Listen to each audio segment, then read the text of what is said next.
Okay, in this video we're going to go over shaders. And so what I've done a little bit of setup in changing the layout of my window here. I also put in a floor and I put in a few materials there. And what we're going to do is we're going to change the shaders for all these objects. We're going to use those to look at shaders in cycles. First thing I want to do, make sure I'm in cycles. For these spheres, just so that you know, when I created them, I made them a little bit higher resolution than normal by doing when I put in the sphere. So if I go down here to UV sphere, I did 128 by 64 rings, and then to make sure that I could see them well and stuff, I went and put in smooth shading. So under tools, if I go into edit and object mode, I can see where it says smooth. That'll smooth your entire object. I also tabbed into the objects and I actually created for them a UV map just in case we need that for any of our textures later on. We'll see. And so if I go down this list and click on where it says unwrap, I can go to where it says sphere projection, do that, and now I have another sphere. So I'm going to pull that up here, and it actually doesn't look like I did the smooth facing on that one. So I'm going to tab into it, selected. In my shading settings on the tabs, since everything's kind of condensed up here, click on shading again. You have these options, and just click smooth on the faces, tab out of it, and I have a nice smooth surface.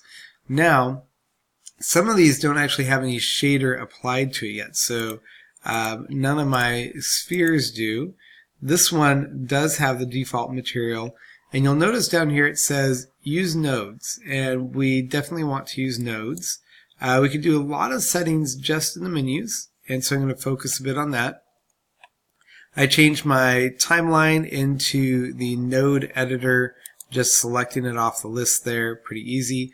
I'm going to do a couple more setup things just really quick. I'm going to change my outliner to 3D view, and so I can line it up like so to look at it. I already arranged my camera a little bit, but I want to get this centered for all these objects. So in my navigation menu, I'm going to go down until I find where it says lock camera to view. Before I do that, I'm going to zoom in a little bit to get the camera filling up the screen more. Lock camera to view. Now when I move things, the camera is actually moving to represent that viewpoint. And then that way I can do Shift Z so I can see my scene there. I also want to add a light source. So first of all, I'm going to hit 0 to go out of my camera view. And I do have this light source here, the point light, and I don't want it in the scene, so I'm going to hit X and I'm going to delete it.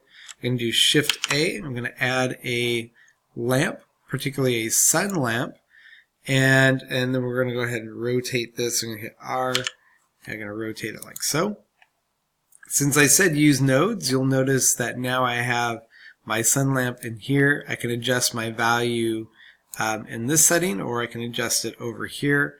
I'm going to do Shift Z, and I'm going to hit 0 to line it up. I got some nice shadows there, and I can see everything pretty clearly. And you can get as twiddly as you want with your scene, but mainly our goal is to just give a simple object to be able to look at and see the scene. So right now I have a diffuse shader, and again I have my squashed cube here for the background, and I'm going to leave it as a gray or whitish color. I don't want to change that much because I want to more focus on these to see what the textures look like. And so I'm going to go ahead and select the first sphere here. I'm going to hit plus to add a shader. I'm going to do new, and when you apply a shader to an object, whatever the shader is that's on the top of the list, that's the shader for the object, meaning you don't have to apply it to good things to be that shader. but you can add other shaders below that, and that way you can actually you can make more complex things all in one as one object rather than multiple objects, which is kind of essential for a lot of things that you're going to be building and designing. So first of all, I want to change the name here, and we're going to call this, let's call this first, just so I know it's my first sphere there that shader's on. If I select my second shader, and actually before I do that, let's do a couple things here with this. Let's change our color. It's a diffuse, so I just change it to a little bit of blue. I can see the light bouncing off on my second sphere there. You'll notice that it doesn't change in the viewport. If I want to view it in the viewport, I go to settings and then I go down to where it says viewport color.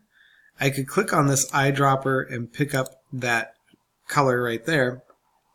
That's usually more work than what I personally want to do, although you can actually organize things quite well. You could give all your shaders like different types, different colors, so you can see them better, objects in the scene. So maybe you want all buildings materials to look yellow, and maybe you want all road materials to look orange or red or whatever color you choose. You could do that to organize things. But what I'm going to do instead is, instead of using shaded mode up here, I'm going to switch this to where it says material, and then it'll show me the material automatically. I don't need to have this set. In fact, I'm just going to right click on it and say reset to default value, although it made it black, which that's not what it was earlier, but I just moved that up. Okay, so on this, again, we can change material types here, and I'm going to go to this second sphere now. If I click on, I'm going to scroll up here, I could just click new or click on this and select the material and automatically put that material up there. But now if I click on this and change anything, it'll just change material. For the first one that works. Otherwise, to add more materials, you need to hit plus. And here I selected a material I already had, so easy to apply any materials that you create. You'll find a list of them in your scene right here. And I can go and see how many objects have that shader. In this case, I want this to be a slightly different shader, so I'm going to click on the 2. It'll automatically give it a distinct name by adding a number to it. And what I'll do here is I'm going to just type in second, so I know which shader I'm looking at for that one. I'm going to change this back to closer to white, and we're going to change this from diffuse to a different shader. So let's go ahead and let's click on emission. So this will create it as a light source. You can see it's a nice glowy sphere there. I can mix this with other shaders to get different amounts of light and other materials.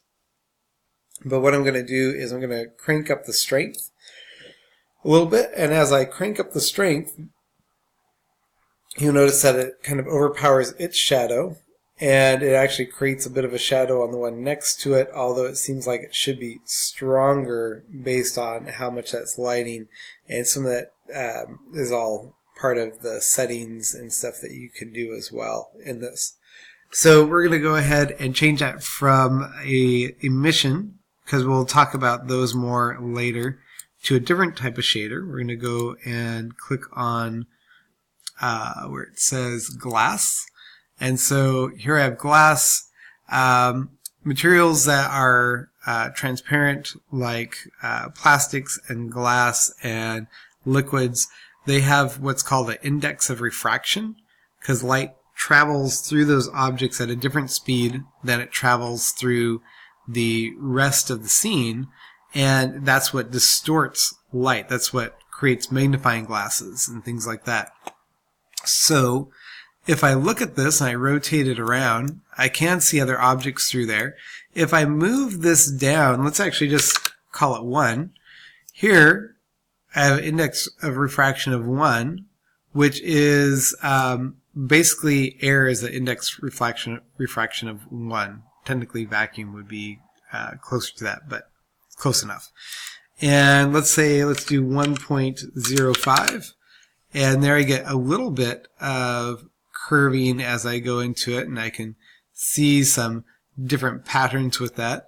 I can also go, and over on the side here I click preview, and I can see what it looks like with different objects too as well for your shader.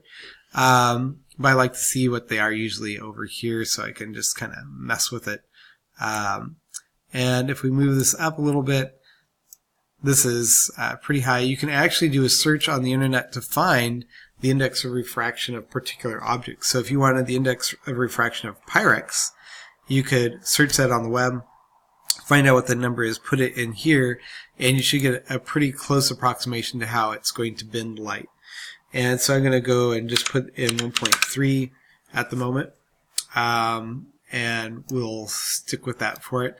You'll also notice on this that I get some what we call often is referred to as fireflies in here, and part of that is because when dealing with how light goes through glass and refraction, it generates a lot of these spinning off some of those light things. If we increase our samples in our renderer, we'll actually get a better result. So I'm going to go down to where it says sampling.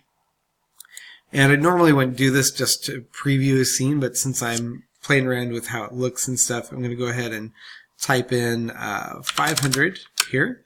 And I'm going to do 2000 there. And so as this goes through and cycles up to 500, I'll see less and less of these little firefly objects, and see how the light is passing through a little bit clearer. It still won't be perfect. Even if I do 2,000 or 10,000, I still might get some fireflies in the scene, although they'll be, especially in like animation, you won't notice them as much. But eventually adding more and more samples doesn't really clean it up worth how much processing time you put into it. So that's something to keep in mind well. Let's go ahead and just do a couple more materials here before we stop.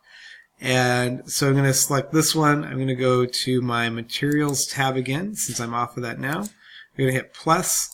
I'm going to do new. I'm going to call this third. And on this one, I'm going to go and change this from diffuse to, let's go ahead. We did glass. Let's do glossy.